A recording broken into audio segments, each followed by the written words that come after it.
Hey guys, Matthew, and this is going to be another quick showcase for a potential starter for the upcoming 3.19 Lake of Kalandra League. Now I'm going to go ahead and say it, in the post-nerf current Seismic, with just what we've seen from the manifesto, I would go ahead and say that this build is actually stronger.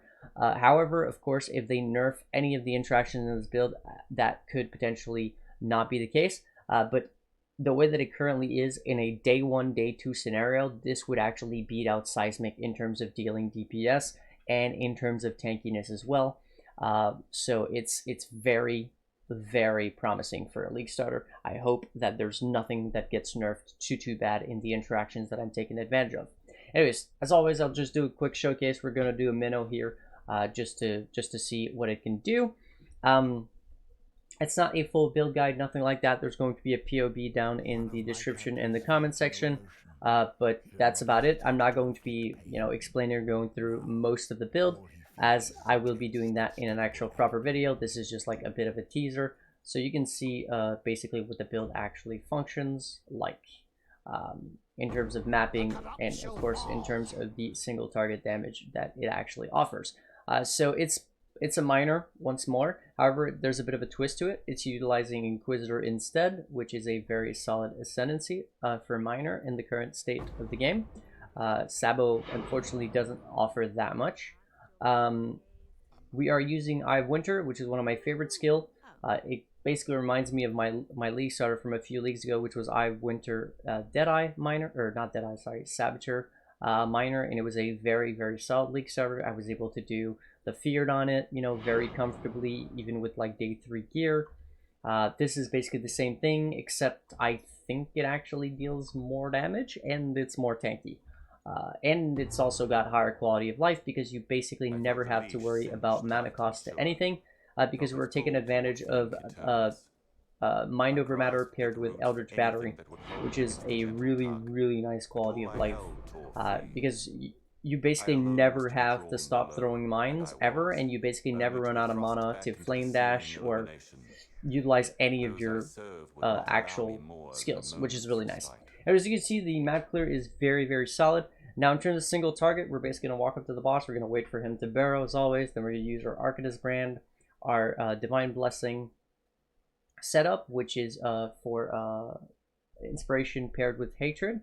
Now this is something that's also possible due to utilizing Eldritch Battery with Mind Over Matter. It allows us to basically use this aura for free, but not on life, because we're no longer going to be able to use life tap for Divine Blessing. So it's still going to be free because it's going to cost energy shield because of Eldritch Battery instead, and because we have like 1,000 energy shield to recharge per second, which is absolutely insane. We could basically use it for free. As you can see, by the time that it's even ready to be used again, my energy shield is already back to full, and that's even the case even if I use Frost Shield, which has a very high energy shield cost. So it's pretty strong. Anyways, let's get into the actual single target DPS showcase. So we're gonna let the boss burrow. All right, there he is. All right, so we're gonna use our Arcanist brand, which is going to basically put down a lot of our debuffs.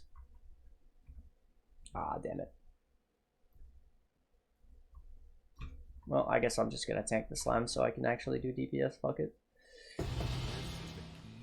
Yeah, anyways, that's that. It's pretty ridiculous, the sort of DPS that it does, and it's not even that squishy. You could literally face tank Cascade of Pain if you're sitting inside of your Frost Shield from Maven with the current gear, just due to how strong spell suppression is. Paired with regen. Now the funny thing is, this showcase that I just did here, I was not using Righteous Fire, which is like doubling my damage almost. It's 40%, well, not doubling my damage, but it's 40% more damage. So imagine that, but like 1.4 times faster. Yeah, again, in the current budget, this is probably about a day 2, day 3 gear for most players. For advanced players, you could easily have this set up at the end of the first day of the league. League starts on Friday, noon, or afternoon, end of afternoon, evening. If you played for like 10 to 12 hours, you could have the entirety of this set up as an advanced player. Again, for most people, probably day 2, day 3. Now, I do want to say one thing: Snakepit, absolutely not necessary for this build. It's you're no longer able to abuse the chaining off of it from Hydrosphere, which was literally more than doubling your damage before. Now we can only do it with Tornado, but Tornado is nowhere near as strong as Hydrosphere was. First off, it doesn't last anywhere near as long, and second off, it moves, which makes it on a not very good. But it's still probably 20 to 30% DPS from my estimation, which means it's still worth using, but it depends on the price of Snakepit.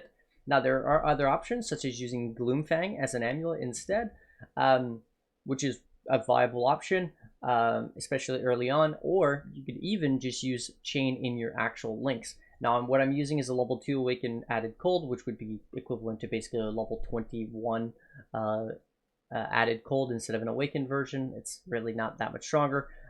This skill, Eye of Winter, really benefits from having flat added damage to it, which is really nice. But anyways, that's pretty much it for the showcase. Hopefully you guys are as hyped as I am for this build. It's very promising, as you just saw from the quick showcase there. Before I go, I want to say a huge thank you to my supporters: Jaden, Rocky, Max, Solonk, Exo, Misris, Coral, Thomas Mass, Snake, The Great Master, Alex, Tim, Mercury, and Bert, as well as Kai, Nailed, Jarvis, Jova, Bitizen, Vaith, Talsmar, Androgo99, and Sins Eater. Now, I haven't updated the list yet from the Patreon, so I apologize for that if you've subscribed or pledged recently. Still really appreciate the support. You guys are the people who basically allow me to do this full time.